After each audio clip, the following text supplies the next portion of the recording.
In the summer of 1982, Detective Sarah Miller was chasing the biggest case of her career. She told her partner she was this close to cracking it. Hours later, she was gone. Her car turned up on a quiet street. Her badge, her gun, even her bag were still inside. But Sarah wasn't. No signs of a struggle, no clues, just silence. Days turned into months, months into years. Her family begged for answers, but the case went cold.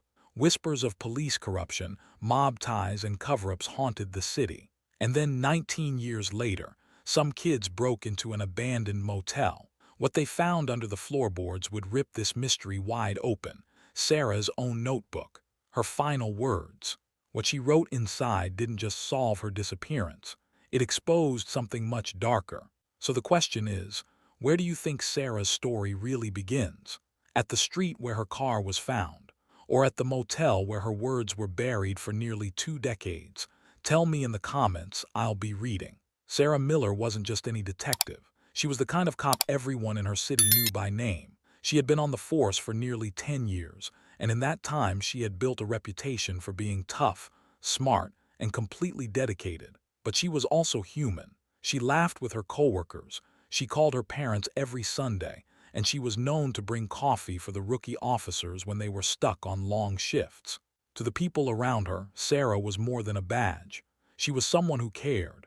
Victims, families said she listened, even when everyone else had stopped paying attention. Fellow officers said she had instincts they couldn't explain, like she could see patterns others missed. Sarah was also respected because she never backed down. She had faced armed suspects, corrupt officials, and gang threats, yet she never let fear show. Still, those closest to her noticed something different in the weeks before she disappeared. She had grown quieter, more focused. She worked late nights alone in her office, scribbling notes and reading files long after most people had gone home. She didn't talk much about what case she was working on, but her partner later admitted she seemed heavier, like something was pressing down on her. Her family said she stopped smiling as much. And yet, she still showed up every day, still chased leads, still walked into danger if it meant protecting someone else. That's why when Sarah Miller vanished, it wasn't just a missing persons case. It was like the city had lost one of its protectors, and almost no one could believe it. June 14, 1982, started like any other summer morning. Sarah arrived at the station early as usual. She wore the same determined look she always had, but her partner, Detective James Carter, noticed something different. Her hands shook slightly when she poured her coffee. When he asked if she was okay, she just said, "I'm close. I think I've found the lead that could end it all." James didn't press for details. He figured Sarah would tell him when she was ready, but the words stuck with him. End it all. What exactly did she mean? Was it the case she had been working on? Was it something bigger? That morning, Sarah left her desk neatly organized, which was unusual. She wasn't the type to tidy up in the middle of an investigation. It was almost like she knew she wouldn't be back for a while. Around noon, she made a phone call from her office. The operator later confirmed it was a short call, only a few seconds long. No one knows who she called or what was said. After that, Sarah told James she had an errand to run. She said she'd be back in a few hours, and then they could talk about everything. But she never came back. By late afternoon, James grew uneasy. He tried calling her home phone, no answer. He paged her through the department system. Nothing. Sarah was always reliable. She never disappeared without telling someone. When the clock hit 6 p.m., James filed a report. At first, supervisors thought he was overreacting. Maybe Sarah had gone home early. Maybe she was still out chasing a lead. But James knew her too well. Something was wrong. That night became the last normal night in the department for a very long time. The last confirmed sighting of Sarah Miller was at around 1:30 p.m. that day. She was seen walking out of the station, carrying her bag and car keys. A secretary remembered her moving quickly, almost like she was in a hurry. A traffic officer later reported seeing her car driving through downtown. Nothing unusual. She wasn't speeding. She wasn't being chased. She looked calm but serious. One gas station attendant swore she stopped to fill up her tank. He said she kept glancing at her mirrors like she thought someone was watching. She didn't make small talk. She paid in cash, then drove away. And that was it. After that moment, Sarah Miller was never seen alive again.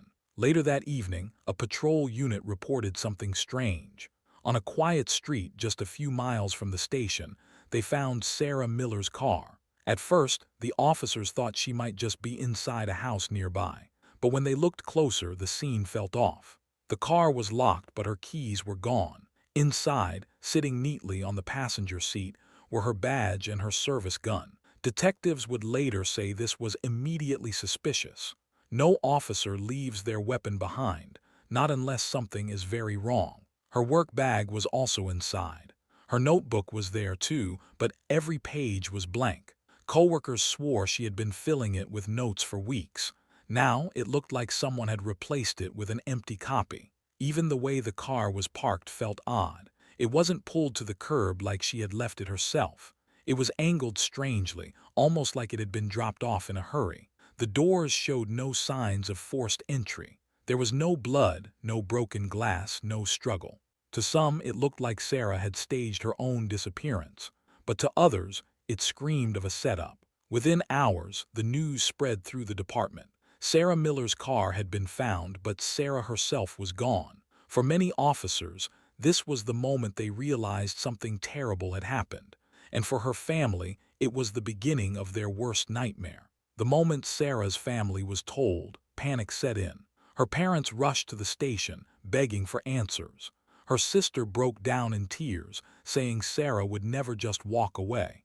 The department reacted quickly. That night, search teams were sent across the city. Helicopters scanned rooftops and alleys with spotlights.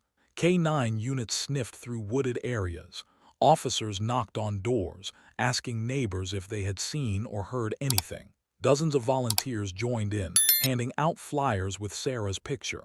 Gas stations, bus stations, even train stops were checked. Nothing. Every hour that passed made the fear grow. Detectives worked through the night, calling every contact Sarah had. No one had heard from her. By the second day, the case dominated the news. Reporters surrounded the police station. Headlines called it the vanishing detective. Rumors flew. Was it revenge from criminals or something darker inside the department?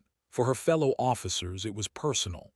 Many had trained with Sarah, trusted her, depended on her. Now she was gone and they couldn't explain it. For her family, the search was torture. They clung to the hope she was still alive, but deep down, they knew something was terribly wrong. Days turned into weeks. The search only grew more desperate. Helicopters kept flying. Dogs kept sniffing. But Sarah Miller had vanished into thin air, and no one could explain how. Inside the police department, the atmosphere shifted quickly. At first, everyone was united, focused on finding Sarah. But as the days stretched on with no leads, whispers began to spread. Some officers believed Sarah had simply run. Maybe she had been overwhelmed.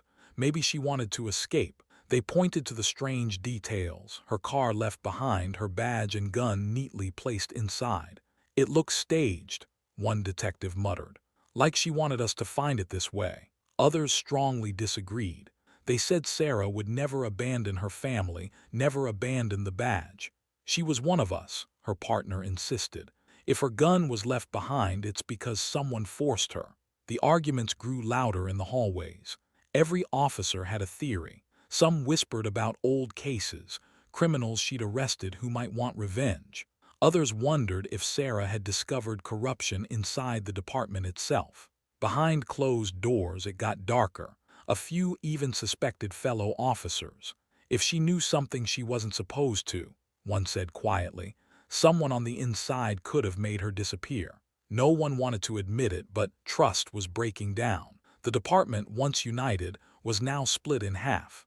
Every meeting ended with more questions than answers. Sarah's desk became a painful reminder. Her coffee mug still sat there. Her files were neatly stacked. It looked like she had just stepped out and would be right back. But everyone knew she wasn't coming back. The silence in the room was heavy. Every officer looked over their shoulder, wondering who might know more than they were saying. And in the middle of it all, one fact remained. Sarah Miller, the detective everyone trusted, was gone. When the news broke, the city reacted with shock.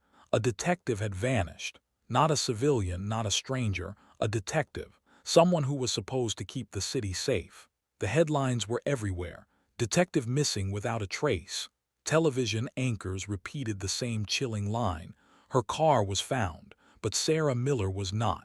For the public, it was terrifying. If someone could make a detective disappear, what chance did anyone else have? Parents started locking doors earlier. Streetlights that once felt normal now looked dangerous. People whispered in grocery stores, at bus stops, in churches. Everyone wanted to know, what happened to Detective Miller? Sarah's family stood in front of cameras, begging for answers. Her mother clutched a photo of Sarah, tears streaming down her face. Her father, voice shaking, promised not to stop searching. But as weeks passed, hope began to slip. Leads dried up, tips from the public slowed down. The search parties got smaller. For the city, it became a haunting mystery. For the department, it was a wound that wouldn't heal. And for her family, it was a nightmare that refused to end. Sarah Miller wasn't just missing. She had become a symbol of fear, a reminder that even those sworn to protect could vanish into the dark. Detectives began tearing through Sarah's files, hopping for a clue. What they found stunned them. Her last case wasn't a small one. It tied directly to a violent drug and money laundering ring that had been growing in the city for years. On the surface, it looked like random arrests, dealers, couriers, mid-level guys. But Sarah's notes revealed a much bigger picture. This wasn't just about drugs. It was about power and money. Millions of dollars were moving through fake businesses, shell accounts, and dirty politicians. The deeper she dug, the more dangerous it looked. One file stood out. It listed names, several people with influence in the city. Not just street criminals, but respected business owners and even a retired judge. They weren't suspects in the official reports, but in Sarah's private notes she circled them. She wrote one chilling line under their names. They're the ones pulling the strings. The detectives reading this froze. If Sarah had been investigating these people, she was walking straight into enemy territory. It became clear Sarah hadn't just vanished. She might have been silenced. The department realized too late. Sarah Miller's disappearance wasn't random. She had been chasing something massive, something that could shake the entire city. As detectives interviewed Sarah's colleagues, another piece of the puzzle emerged. Several officers remembered her acting strangely in the weeks before she vanished. She was still sharp, still focused, but different, jumpy, on edge. One colleague recalled her stopping mid-conversation to look over her shoulder. Another remembered her walking quickly to her car, keys clutched in her hand, like she was scared of being ambushed. The most haunting detail came from her closest friend in the department. A week before she went missing, Sarah pulled her aside. She spoke in a low voice, eyes darting around the room. She said, "I think I'm being followed." The friend asked by who. Sarah just shook her head. "I don't know, but they're good. I can feel them." Sarah never filed an official report. She didn't write it down. It was almost like she didn't trust anyone enough to share the details. But after she disappeared, those memories hit hard. Her friend replayed that moment over and over. Sarah had looked terrified, but also determined. The department now saw her behavior in a new light. She hadn't been paranoid. She had known something was closing in. Sarah wasn't only chasing the drug and money ring. She was also helping a local family search for their missing teenage daughter. Her notebook revealed she spent long nights working both cases. On one page, she wrote down addresses and names linked to the drug operation. On the next, she wrote leads about the missing girl, possible sightings, friends to interview, even small details like the girl's favorite places. It looked exhausting. 2 cases, both dangerous, both personal. The girl's family said Sarah had promised them she wouldn't give up. "She told us she'd keep looking, even off the clock," the girl's mother said through tears. Detectives now wondered, were the cases connected, or had Sarah stretched herself too thin? One thing was clear. Sarah never walked away from a fight. Even when she felt afraid, she kept going. But working on 2 cases at once may have drawn more attention to her than she realized. And if the people she was investigating were watching her, then she was in more danger than anyone knew. Detectives began by retracing Sarah's steps. They pulled her phone records, her case files, and the names she had been working with. At first, it seemed promising. Sarah had dozens of contacts, informants, witnesses, and criminals she had leaned on for information. But when detectives knocked on their doors, things got strange. One by one, people refused to talk. Some flat out denied ever knowing Sarah. Others shut the door the second her name was mentioned. A few who agreed to meet looked terrified, as if someone was watching them. One man, who had once been a reliable informant, sat silently in an interview room for almost an hour. Finally, he whispered, "I can't. They'll kill me." Then he asked for a lawyer and walked away. Detectives had no choice but to let him go. Every trail Sarah had been chasing went cold. The drug ring she was investigating, no one would confirm it even existed. The teenage girl's case. Witnesses suddenly claimed they'd forgotten details or must have been mistaken. It was as if the moment Sarah vanished, so did the truth. Detectives felt the walls closing in. Someone had silenced the streets. And deep down, investigators started to wonder, was it criminals keeping quiet, or was it someone inside their own department making sure nothing came out? Either way, Sarah's leads died with her disappearance. The silence felt deliberate. The harder detectives pushed, the more doors slammed shut. By the end of the year, the official case file was thick with notes, reports, and interview logs. But not one new lead had broken through. Everything Sarah had been chasing now seemed like smoke. For her family, that silence was unbearable. Sarah had been so close to exposing something big, and now it seemed like everyone was working together to bury it with her. When detectives hit wall after wall, the press took over. Reporters began camping outside the police station, shoving microphones at officers as they walked in and out. News vans lined the streets. The headlines were explosive. Detective vanishes without a trace. Corruption inside the force. Cops covering up their own. At first, the department tried to control the story. They held press conferences, assuring the public they were doing everything possible to bring Sarah home. But as weeks turned into months, the words felt empty. The media began digging on their own. Old cases Sarah had worked were dragged back into the spotlight. Rumors spread that Sarah had discovered dirty cops. Talk radio exploded with conspiracy theories, some believable, others wild. The community was divided. Some people believed Sarah had been killed because she uncovered something dangerous. Others thought the department itself was involved in her disappearance. And then there were whispers that maybe Sarah had cracked under pressure and run away. For Sarah's family, the coverage was both a blessing and a curse. On one hand, the attention kept her case alive. On the other, the endless rumors tore them apart. Her mother begged the cameras to stop speculating. Her brother stood on the courthouse steps and demanded answers from the police. But the louder the family shouted, the less the department seemed willing to respond. Inside the station, morale collapsed. Officers whispered about who could be trusted.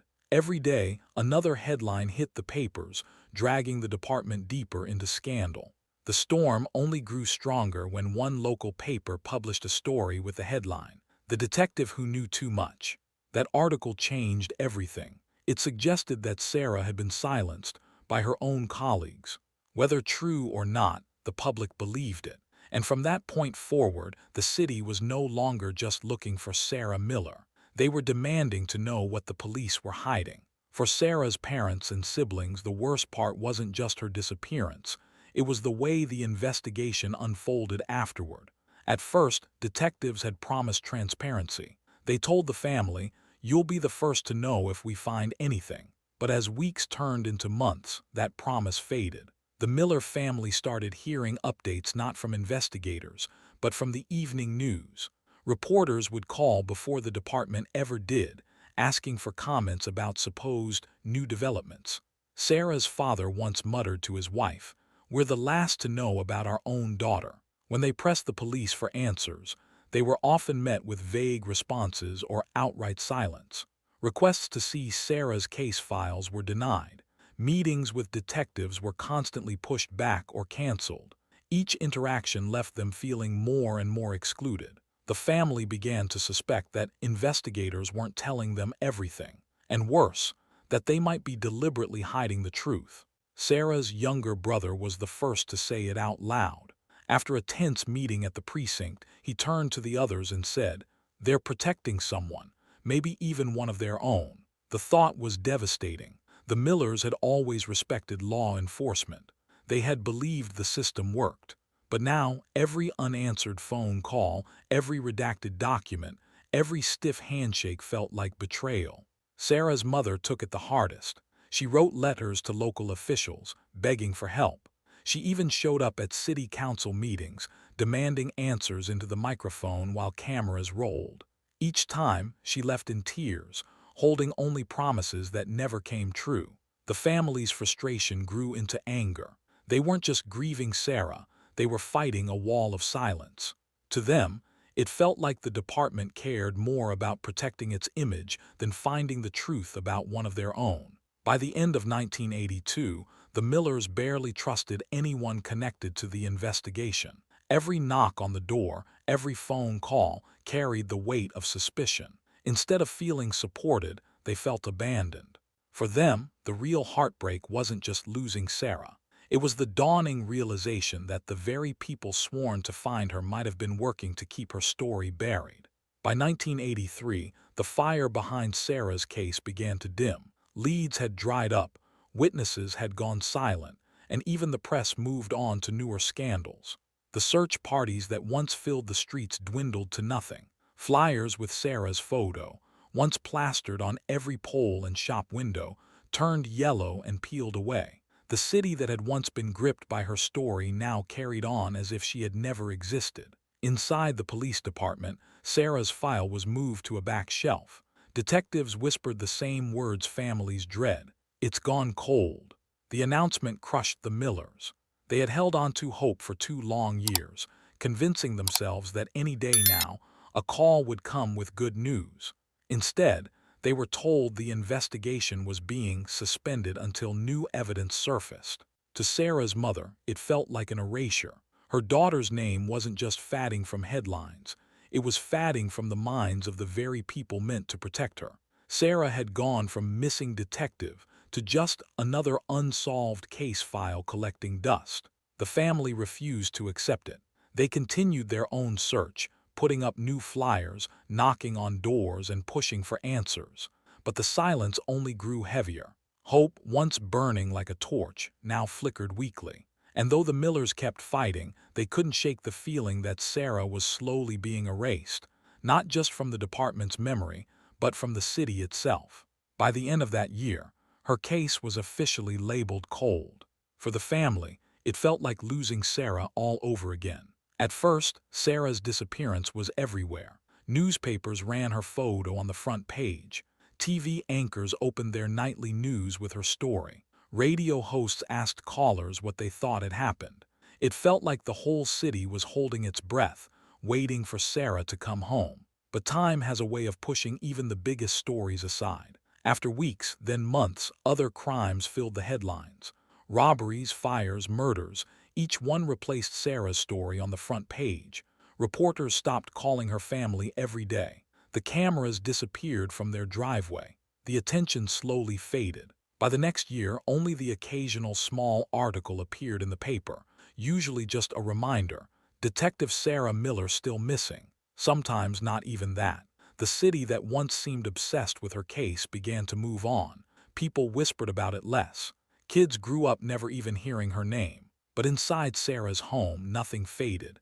Her bedroom door stayed closed, her belongings left untouched. Her family kept the TV on whenever the news mentioned her, no matter how short. To them, the story was never old. It was the only story that mattered. For the world, Sarah vanished. For her family, the wound never closed. Sarah's family refused to let her memory be forgotten. Every year, on the anniversary of her disappearance, they posted new flyers around the city. They taped them to street poles, bus stops, and church boards. The flyers always had the same photo, Sarah smiling in her detective uniform. Her parents organized candlelight vigils in front of the police station. Dozens of neighbors, friends, and former coworkers came to stand with them. Some brought flowers, some brought photos. They lit candles and prayed for answers. But as the years dragged on, the crowd grew smaller. People stopped showing up, but Sarah's family never missed a single vigil. Her siblings begged detectives to reopen the case. Sometimes they managed to get a meeting, but the answers were always the same. "We're doing what we can. We have no new leads. We'll let you know if anything changes." It felt like excuses. It felt like nobody really wanted the truth. Still, her family kept pushing. They wrote letters to politicians, police chiefs, even governors. They spoke at community events. They told Sarah's story to anyone who would listen. Their pain was a constant reminder that this case wasn't just another unsolved mystery. It was their daughter, their sister, and they weren't going to let the world erase her. Even though Sarah's case had gone cold, whispers never stopped. In back rooms of bars, in late-night phone calls, and among retired officers, there were always rumors. Some said Sarah had stumbled onto something far more dangerous than anyone knew. A network of criminals, drugs, and money that reached deep into the city. Others claimed she had evidence against people with power, people who would do anything to protect themselves. The story changed depending on who was talking. One rumor said Sarah had been seen meeting with a secret informant the night she disappeared. Another claimed she had a second notebook, one that contained all her discoveries, and it had vanished with her. Some even believed Sarah hadn't been killed at all. They whispered she was forced to run, hiding somewhere under a new name, living in fear of being tracked down. For Sarah's family, these rumors were torture. Each one offered a spark of hope or a new nightmare. Was she alive and in hiding, or was she dead because she uncovered the wrong secret? Nobody knew for sure. What everyone agreed on was this: Sarah's disappearance wasn't simple. She hadn't just vanished. Something much bigger was at play. Years later, when some of Sarah's old colleagues finally retired, the truth started to slip out. A few admitted in private conversations that back when Sarah vanished, they were told to stop digging. At first, it sounded like normal protocol. Cases get reassigned all the time. But the way it happened with Sarah was different. One officer remembered bringing up her file at a meeting. He said a superior leaned close and told him, "Drop it. Don't bring her up again." No reason was given, just a sharp order followed by silence. Another retired detective recalled being on the verge of interviewing one of Sarah's informants. Before he could, he was pulled off the assignment and told to move on to more urgent matters. He thought it was odd, but he didn't push back. Everyone knew the cost of stepping out of line. The pattern became clear. Anyone who tried to chase Sarah's trail was quickly stopped. Files disappeared. Reports went missing. Witnesses were left uncontacted. It was as if an invisible wall had been built around her case. Even decades later, the fear lingered. When asked on camera, some of these retired officers shifted in their seats. They lowered their voices. They admitted the orders came from higher up, but they refused to name names. One of them said, "Look, it wasn't just about a missing detective. Sarah had gotten into something big, and the people at the top, they didn't want us anywhere near it." For Sarah's family, these confessions were like ripping open an old wound. They realized the investigation hadn't failed because of bad luck or lack of leads. It had been stopped on purpose. The drop-it orders explained why the trail went cold so fast, why witnesses clammed up, why the department seemed more interested in forgetting Sarah than finding her. It wasn't just negligence, it was suppression. Someone powerful had wanted Sarah's name erased, and for nearly 20 years they had succeeded. Around the same time, rumors began to circle about a roadside motel just outside the city. The place had been in business for years, mostly serving truck drivers and travelers passing through. But after Sarah's disappearance, strange stories started to stick to it. People who stayed there said they felt watched. Some swore they heard screams in the middle of the night, coming from empty rooms. Others talked about lights flickering on when no one was checked in. Truck drivers spread their own tales. They claimed to see shadows moving behind curtains when the place was supposed to be shut down. One driver even said he saw a woman in a police uniform standing in the window, only for the figure to vanish when he blinked. Of course, most people brushed it off as ghost stories. A creepy old motel was the perfect setting for rumors. But for Sarah's family, the whispers hit differently. The motel was only a few miles from where her car had been found. Locals avoided it, Kids dared each other to sneak inside but rarely lasted long. The place carried an energy, one of secrets and unfinished business. For years, no one connected the motel to Sarah, at least not publicly. But in quiet conversations, her name and the motel's name often appeared together. People said Sarah had been seen there before she vanished. Some even claimed the motel was the last place she went. By the late 80s, the building was nearly abandoned, falling into decay. Yet its reputation only grew darker. The stories never stopped. And deep down, Sarah's family feared the motel wasn't just haunted by ghosts. It might be haunted by the truth. The abandoned motel quickly became more than just an eyesore on the highway. It was a magnet for stories, stories that grew stranger with each passing year. Neighbors said they often saw shadows moving across the second-floor windows, long after the last guests had checked out for good. One man swore he saw the silhouette of a woman packing back and forth, her figure framed by the glow of a flickering bulb that shouldn't have even had power. Others reported sounds, sharp bangs from doors slamming shut, though no one was inside. Sometimes there were softer noises, muffled cries, whispers that carried on the wind. A few even claimed they heard footsteps in the hallways when they dared to step inside. But despite the mounting reports, no official investigation ever followed. Police didn't bother with ghost stories.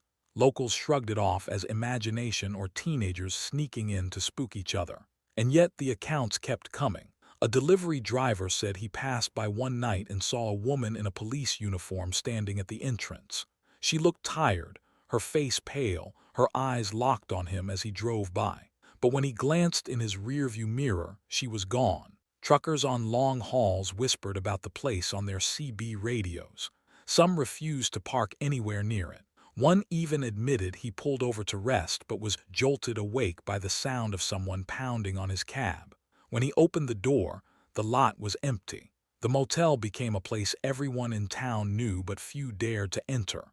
To outsiders, it was just another creepy, abandoned building. But to locals, it was alive with something they couldn't explain. And though no one realized it yet, those sightings weren't just stories.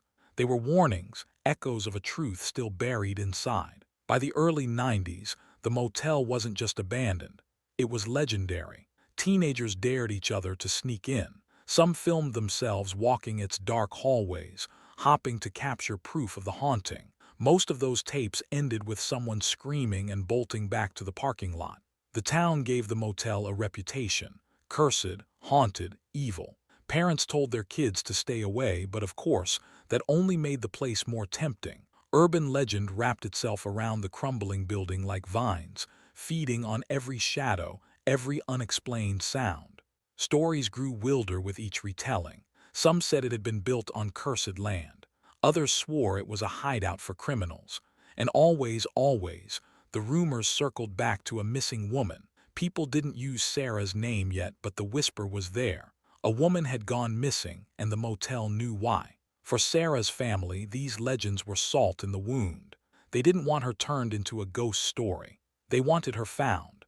But the truth remained buried, and the motel stood as a grim reminder. No one connected the dots back then. No one realized that beneath the legends and the fear, the motel was holding something real, something that had been waiting to be discovered all along. It wasn't just a ghost story. It was evidence. And when the truth finally surfaced, decades later, the town would learn just how close they had been to it the whole time. It was the summer of 2001, and like most small towns, kids were always looking for something exciting to do. For one group of teenagers, that meant heading toward a place everyone knew but no one wanted to visit: the old motel by the highway. By then, the building had been abandoned for nearly 2 decades. People called it haunted. Some said you could hear screaming inside if you stood close enough at night. Others swore a shadowy woman could be seen walking the upper windows. That was enough to make it a favorite spot for dares. So one Friday night, 5 teenagers piled into a beat-up car and drove out there. The plan was simple: go inside, stay for 30 minutes, and prove they weren't scared. They joked on the way, pretending not to care, but their laughter was nervous. As they pulled into the cracked parking lot, the jokes stopped. The motel loomed in front of them like a giant skeleton. The once bright neon sign was snapped in half, the last letters hanging loose like broken teeth. The driver turned off the engine. For a moment, no one moved. "Come on," one of them said finally. "We're doing this." They got out of the car, flashlights in hand. The air felt colder here, heavier somehow. A dead silence surrounded them, as if the whole world was holding its breath. The front doors were chained shut, but teenagers are resourceful. They found a side entrance where the lock was broken. One by one, they stepped inside, trying to laugh again but failing. This wasn't just another abandoned building. From the first step, it felt wrong. Inside, the motel looked like it had been frozen in time, and then left to rot. The smell hit them first. Mold, dust, and something sour, like old water that had been sitting for years. They covered their noses with their sleeves as they moved deeper inside. The wallpaper was peeling in long strips. The color faded into a sickly yellow. Every wall seemed to have graffiti sprayed across it, names, dates, strange symbols. Some messages were threats. Others were just kids trying to prove they had been brave enough to enter. The ceiling sagged in places, water stains spreading like bruises. Chunks of plaster had fallen to the floor, leaving piles of dust that crunched under their shoes. The floorboards groaned with every step. One of the teens stomped hard, making the others jump. He laughed nervously, but the sound didn't carry far. The building seemed to swallow it. Everywhere they looked, they saw signs of life that had ended suddenly. Cigarette butts still sat in old ashtrays. A phone book was open on the front desk, its pages swollen from water damage. Behind the counter, a wall calendar still showed the year 1982. It was as if someone had locked the doors one night and simply never returned. The deeper they went, the colder the air became. Their flashlights flicked across broken glass, cracked mirrors, and doors hanging crooked on their hinges. One girl whispered, "It feels like it's watching us." No one disagreed. The teens moved from room to room, daring each other to go deeper inside. One of them, Mark, steps into a corner where the floor looks warped. When he puts his weight down, the wood creaks louder than the rest. He bounces on it again, and the sound is strange, almost hollow. "Hey, check this out," he whispers. The others gather around. At first, they think it's just rotten wood, but Mark crouches and presses his fingers into the crack. The board shifts slightly. It's loose. They all look at each other nervously. This feels different from the graffiti and beer cans they've seen. This feels hidden. One of the kids pulls out a pocket knife and wedges it under the board.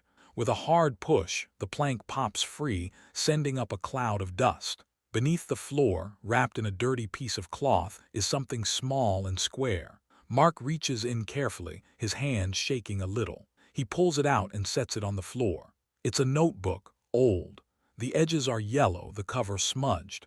The kids exchange wide-eyed stares. They weren't expecting to actually find something. The room feels colder now. The kids lean in closer. The notebook is wrapped tight, the cloth stiff with age.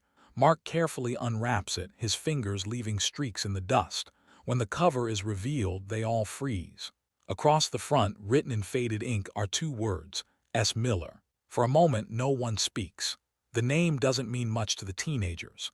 They're too young to remember the news stories from nearly 20 years ago. But something about the way the letters are written, firm, careful, deliberate, feels important. "Who's that?" one of the girls whispers. "I don't know, maybe the person who stayed here," Mark replies, but his voice sounds unsure. Curiosity takes over. They flip open the first page. Inside, the handwriting is neat, almost professional. Notes, names, places, and numbers fill the lines. Some of the words are underlined. Some pages have little sketches, maps of streets, arrows pointing to buildings. The kids glance at each other. It doesn't look like a diary. It looks like work. Serious work. One girl frowns. "Wait, I think I've heard of this. Sarah Miller. She was a detective, right? My mom mentioned her once." The group grows quiet. The air feels heavier now. Suddenly, this isn't just a spooky dare. This is real. They stare down at the notebook, realizing they may have stumbled onto something much bigger than a ghost story. The kids huddle close to the notebook, turning the pages slowly. The writing is neat but a little shaky, as if the person who wrote it was under stress. Every page carries the same style, letters curved in a distinct way, the same loops, the same slants. One of the teens, Lisa, remembers something. Her uncle once showed her an old newspaper clipping about the missing detective. It had a picture of Sarah Miller's signature from her police reports. Lisa squints at the notebook, then at the memory in her head. Her face goes pale. "It's the same," she whispers. The others glance at her, confused. "What's the same?" Mark asks. "The handwriting, it's her handwriting. Sarah Miller, the cop who vanished." At first they don't believe her, but the more they study it, the more it clicks. The same careful strokes, the same precise way the S curls. It's too exact to be coincidence. A silence falls over the group. They've gone from laughing at graffiti and telling ghost jokes to holding the personal notes of a missing detective. Suddenly, the motel doesn't feel haunted. It feels like evidence. One boy takes a step back, his voice trembling. "Guys, this is real. This is really hers." No one laughs now. The weight of what they've uncovered presses down on them. For the first time that night, the teens want out. Fear replaces curiosity. The kids don't want to stay in the motel any longer. They shove the notebook back into its cloth wrap, clutching it like it's radioactive. Without another word, they bolt out of the crumbling building and into the night. Their bikes wait near the highway. They pedal fast, not daring to look back. The broken motel seems to stare after them as they disappear into town. The nearest police station is small, just a few rooms and one tired officer at the desk. The kids burst inside, gasping for breath, their faces pale. At first, the officer thinks it's another prank. Teenagers showing up with ghost stories isn't new. But then they set the notebook on the counter. The officer unwraps it, frowns, and flips a few pages. His expression changes instantly. He doesn't dismiss them now. He makes a call. Within the hour, detectives arrive.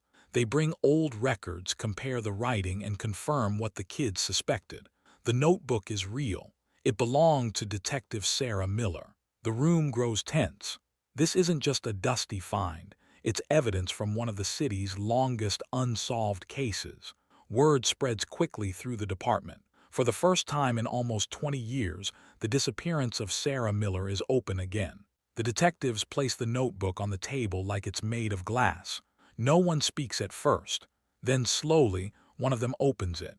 The first page is covered in writing. The letters are neat, but the lines are tight, as if Sarah had written fast. It doesn't look like random notes. It looks like a diary. The detectives lean closer. Each page is filled with names, dates, and times. Sarah had written down meetings, addresses, and even car license plates. It was like she was building her own private case file. One detective whispers, she was tracking something big. They turn the pages carefully. Some notes look routine. Suspects she interviewed, phone calls she made, locations she visited. But as they keep flipping, the tone changes. The writing grows more urgent. Words are underlined, sometimes twice. Someone's lying. Don't trust them. Too close now. The detectives exchange nervous looks. This isn't just a missing person's notebook. This is a record of someone who knew danger was coming. By the time they reach the halfway point, it's clear. Sarah wasn't just chasing criminals. She was keeping evidence of something much darker, something hidden inside the very place she worked. One detective flips to a page marked with a folded corner. The words on this page make the entire room go silent. Sarah had written down names, not the names of local gang members or small-time criminals. These were the names of people inside the police department. Captains, detectives, even a sergeant she worked with every day. Next to the names, Sarah had drawn arrows and short notes. Met after hours. Large cash handoff. Covered up report. It reads less like a diary and more like a map of corruption. The detectives can't believe what they're seeing. If Sarah was right, she hadn't been betrayed by strangers. She had been betrayed by her own team. One detective shakes his head. This is insane. She was accusing her own brothers in blue. But the more they read, the harder it is to deny. Sarah described secret meetings behind bars, envelopes passed in parking lots, and unusual transfers of money that didn't match any case files. She wasn't guessing, she was documenting. The realization chills the room. Sarah Miller may have vanished because She uncovered a secret her department wanted buried forever. The detectives keep reading, and Sarah's words turn personal. She writes about her days, her fears, her instincts. One entry says, "Same car parked outside again, 2 nights in a row, windows tinted, engine off."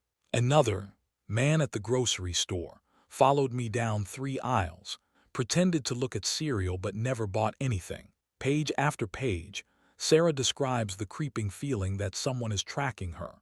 She notices a face in the crowd, then sees the same face again hours later on a different street. She hears footsteps behind her when she walks to her car.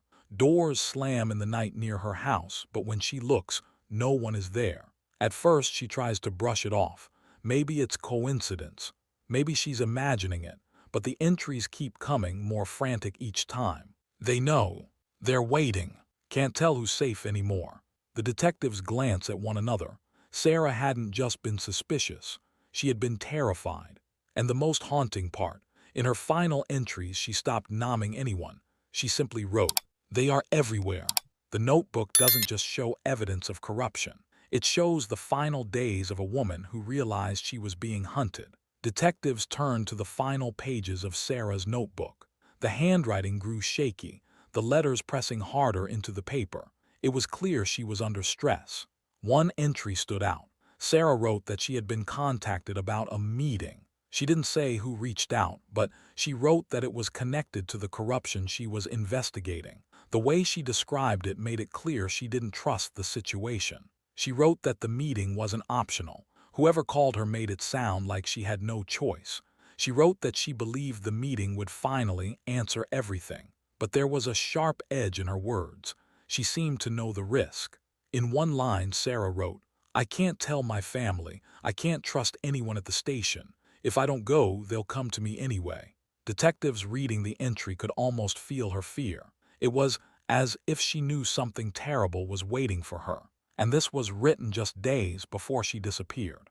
The timing lined up perfectly. Whatever happened at that meeting, it may have been the last night Sarah Miller was ever seen alive. Detectives turned to the very last page of the notebook. The words were short, rushed, and uneven. It looked like they were written in a hurry. The final sentence stopped them cold. It read, "If something happens to me, look in room 6. That was it, no explanation, no details, just those words. The room went silent. Every detective staring at the page felt the weight of it. This wasn't just another note. This was Sarah leaving behind her last clue. They all knew what it meant. She believed her life was in danger, and she was pointing them toward a location, one she clearly thought was important. Room 6. It was impossible to ignore the connection. Sarah vanished in 1982. Decades later, her notebook turns up in a motel long abandoned. And inside that same motel were numbered doors. Room 6 was one of them. The detectives looked at each other. Nobody wanted to say it out loud, but they were all thinking the same thing. Had Sarah Miller known, she was walking into a trap. Her last words were a message from the grave. The moment detectives read Sarah's last line, they knew what they had to do. Within hours, a team rushed back to the abandoned motel. The air was heavy with dust, and every step echoed in the empty halls. Room 6 was near the end of the corridor. Its door hung loose, the paint chipped and faded. Inside, the room looked like time had frozen. Peeling wallpaper hung in strips. A shattered chair leaned in the corner. The smell of mold filled the air. But detectives weren't there to look at the surface. They came ready to dig. They pulled out tools and began tearing the room apart. Old carpet was ripped from the floor. Furniture was dragged aside.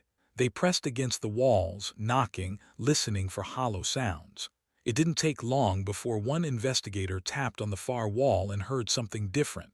Hollow, empty. Crowbars were brought in. Plaster cracked and dust filled the air. The sound of metal scraping against old wood echoed through the silent motel.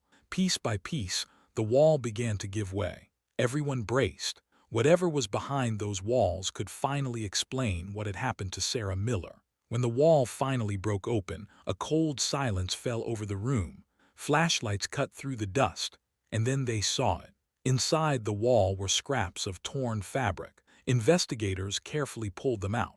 The fabric matched the style of the police uniforms worn in the early 1980s. Then came something worse. On the inside panels of the wall, dark stains spread across the wood. Even after decades, the marks were clear, dried blood. One detective froze, staring at the wall. There were also scratches etched into the wood, long, desperate marks like someone had fought with everything they had.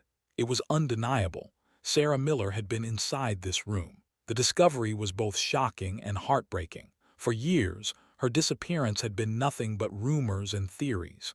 But here, inside a crumbling motel, was proof of her final moments. The room wasn't just a crime scene. It was a place of violence, a place where Sarah likely tried to fight back.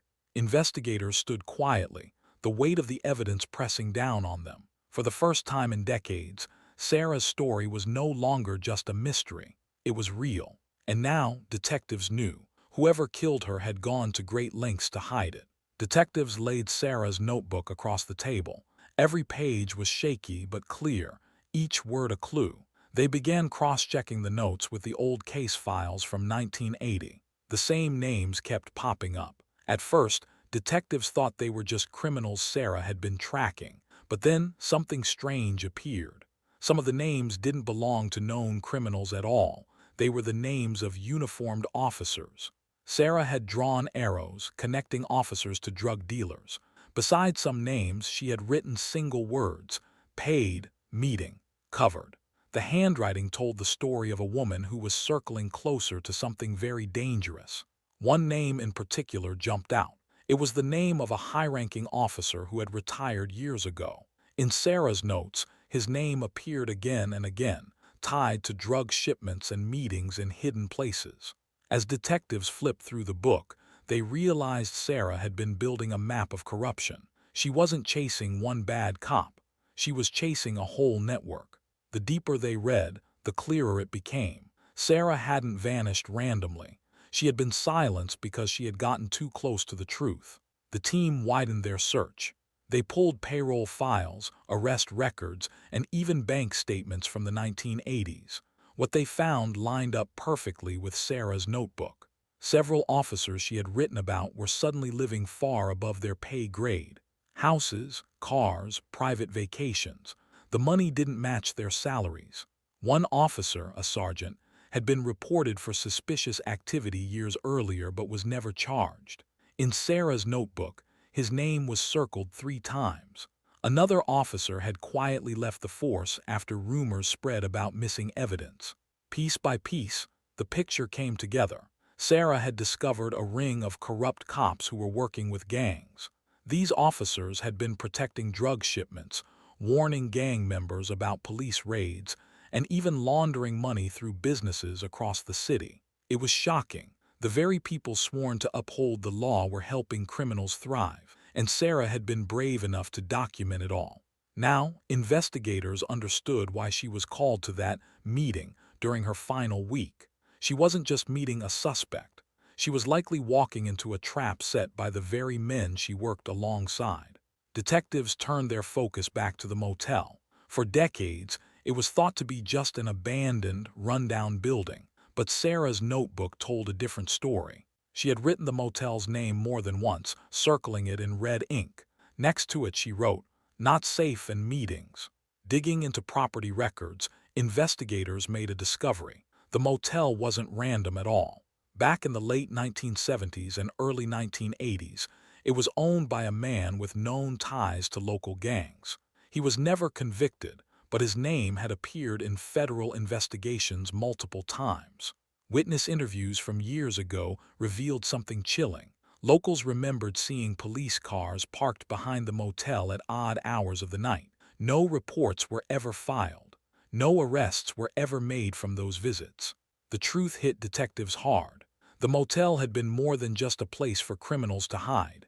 It had been a hub, a secret meeting ground where corrupt officers and gang leaders could plan deals, move money, and keep their tracks covered. Sarah had found their hidden world, and for that, she had paid the ultimate price. The interviews begin to paint a chilling picture. Detectives sit with old witnesses, neighbors, and even former officers. Again and again, the same story rises to the surface. Sarah didn't just vanish randomly that night. She had been invited, called to the motel under the impression it was linked to her case. The notebook made it clear. She wrote about a meeting. At the time, nobody knew what that meant. But now, as investigators retrace her final steps, it becomes obvious. She had walked straight into a trap. Witnesses recall seeing her car pull into the motel's lot that night. A few truck drivers parked nearby remember the sight of a woman in a police jacket stepping nervously into the building. She was alone. They noticed other cars too, vehicles that didn't look like they belonged to guests. Dark sedans, unmarked. Inside, the motel had been quiet, lights flickering in only a few rooms. Sarah went toward room 6. No one saw her come out. The detail is crushing. Detectives realized she had walked directly into a secret meeting, but it wasn't just gang members inside that room. It was people she thought she could trust, people from her own department. She was never meant to survive that night. Decades later, silence begins to crack. Retired officers, men who had carried the weight of secrets for too long, start to talk. One after another, they tell investigators the same thing. They were warned. Higher-ups had given direct orders. Do not ask about Sarah. Do not push her case. Anyone who questioned it was threatened with transfers, ruined careers, or worse. One retired sergeant admits he always suspected foul play. He had seen strange things, files removed, evidence misplaced, reports rewritten. But he was young then, and the message from his bosses was clear. Keep your mouth shut. Another officer remembers whispers in the break room. People said Sarah had stumbled onto something too big. Everyone knew she was digging into corruption, but no one thought she would actually name names. When she disappeared, the department acted like it was a tragedy, but behind closed doors, many treated it as handled. The truth was an open secret. For years, officers carried the guilt of knowing but saying nothing. Now, with Sarah's notebook and the motel evidence uncovered, they finally speak. Their words confirm the nightmare. Sarah hadn't vanished. She had been silenced by the very people sworn to protect her. The final piece of proof doesn't come from cops. It comes from the criminals themselves. Detectives visit aging gang members now locked away in prisons across the state. At first, most refused to talk, but slowly, with time and pressure, some of them finally open up. And what they say matches the darkest suspicions. One former gang lieutenant admits the motel was their safe ground. He says officers from Sarah's own department would show up late at night. They wore plain clothes, but everyone knew who they were. Cash was exchanged. In return, gang shipments moved untouched and cases disappeared from the system. Then comes the part that freezes investigators. Another inmate, gray-haired and bitter, recalls a night in the mid-90s. He says a young female officer showed up at the motel. She wasn't part of the deal, she was unexpected. He remembers seeing her escorted into room 6. He never saw her walk out. The words echo everything the notebook had warned about. Sarah had uncovered the corruption, and she had stepped directly into its center. The gang members confirm what no one wanted to believe. Police officers didn't just cover it up. They were inside the same room the night Sarah vanished. For Sarah's family, the revelations hit like a storm. For years, they were left with silence. The department had hinted she might have run off, that maybe she cracked under pressure. Those words haunted her parents and siblings. The idea that she had abandoned them tore at their hearts. Now, with the truth emerging, the pain is sharper, but also clearer. Her family learned she didn't walk away. She didn't quit. She was betrayed. That betrayal stings deeper than anything. To know that people in uniform, people she worked beside, allowed this to happen or even caused it is almost unbearable. But there's also a sense of relief. At last, they can bury the lies. Sarah hadn't failed her oath. She hadn't failed them. She had died because she stood up for what was right. Her sister describes it best. They tried to erase her, but they couldn't. She left the truth behind. The family grieves harder than ever, but this time their tears fall for the truth, not the unknown. For nearly 20 years, silence covered Sarah's case. Files collected dust, rumors spread, and her family lived with questions that never ended. But then, everything changed. A retired officer, now old and sick, finally broke. He called investigators and said he had something to confess. When detectives arrived, they found a man pale and shaking, holding back tears. He admitted he could no longer live with what he knew. That night Sarah vanished. She hadn't disappeared by chance. According to him, she was killed inside the very motel room detectives had searched years before. He explained that Sarah had walked in on a meeting she was never supposed to see, corrupt officers sitting down with criminals. She was a threat. She had evidence. She had written names. The retired officer said panic spread through that room. Voices rose, tempers flared, and someone snapped. Sarah was attacked. He claimed she fought back hard, but she was outnumbered. In the end, she didn't survive. The officer lowered his head as he confessed. He admitted he had stood there in shock, unable to stop it. And worse, he said he had helped clean it up. For detectives, the confession was stunning. After decades of secrets, someone inside the department had finally said the words out loud. Sarah was murdered in room 6. But the confession didn't stop there. The officer said Sarah's story didn't end in the motel room. After she was killed, the group needed her gone fast. According to him, they wrapped her body, carried it through the back, and under cover of darkness they dug a shallow grave just beyond the motel's rear lot. Weeds and trash covered the ground. Nobody would think to look there. He described the spot in detail. Behind the broken fence, he whispered, by the old utility shed. He claimed Sarah was buried only a few feet under the earth, left there like she never mattered. Detectives sat frozen as he spoke. For years they had searched rivers, abandoned fields, even highways. But the truth, if he was telling it, was cruelly simple. Sarah had been there all along, just steps from where she was last seen. The officer admitted he had returned to the motel many times, haunted by what was beneath the ground. But fear and threats from others kept him silent. Now, with death closing in, he wanted it off his conscience. He wanted Sarah found. It was the breakthrough everyone had prayed for. After nearly 2 decades, detectives finally had a place to dig. Within hours of the confession, investigators launched a full-scale search. The abandoned motel was sealed off with yellow tape. Forensic trucks pulled up. Cadaver dogs were brought in, trained to detect human remains even after decades. Officers moved carefully through the tall grass and weeds behind the building, their eyes locked on the crumbling fence and the rusted shed. The dogs sniffed the air, their handlers guiding them across the field. Then, suddenly, one of them froze. Its nose pressed hard into the dirt. It barked and scratched. Moments later, another dog signaled at the same spot. Investigators marked the ground and called in the dig team. Shovels cut into the soil. The earth was hard, tangled with roots, but the team pushed on.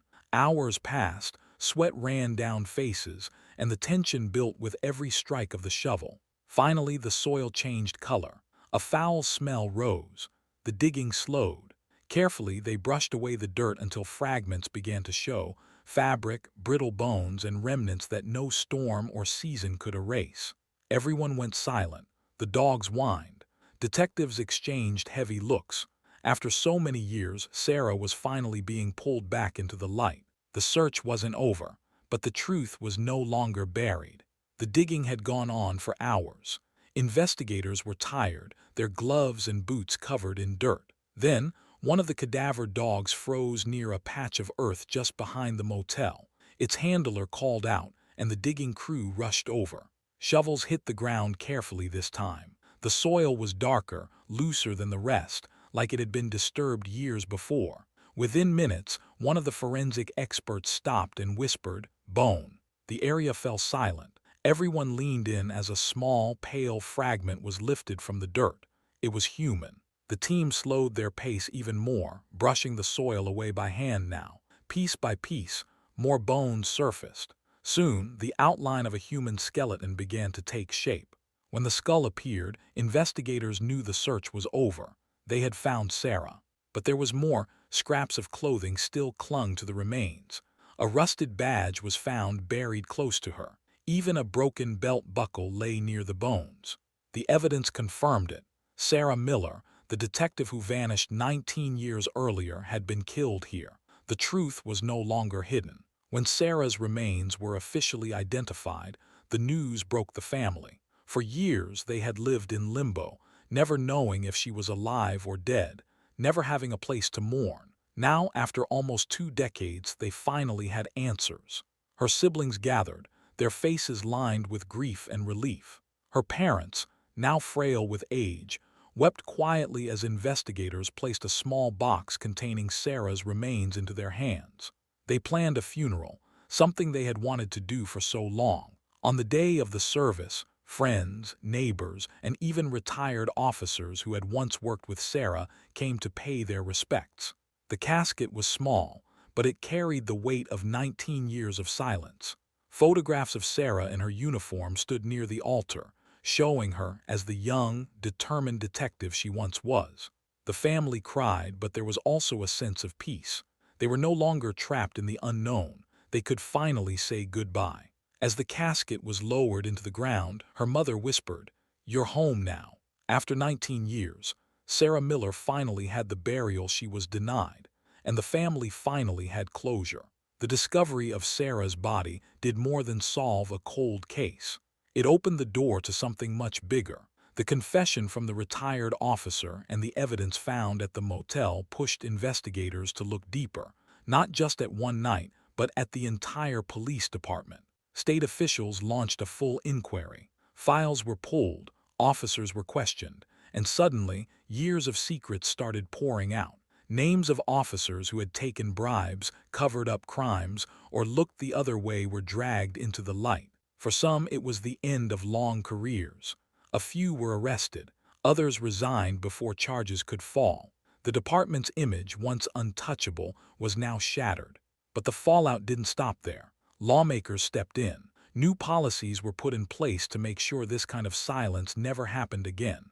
Whistleblower protections were strengthened, giving officers the ability to speak out without fear of losing their jobs, or worse.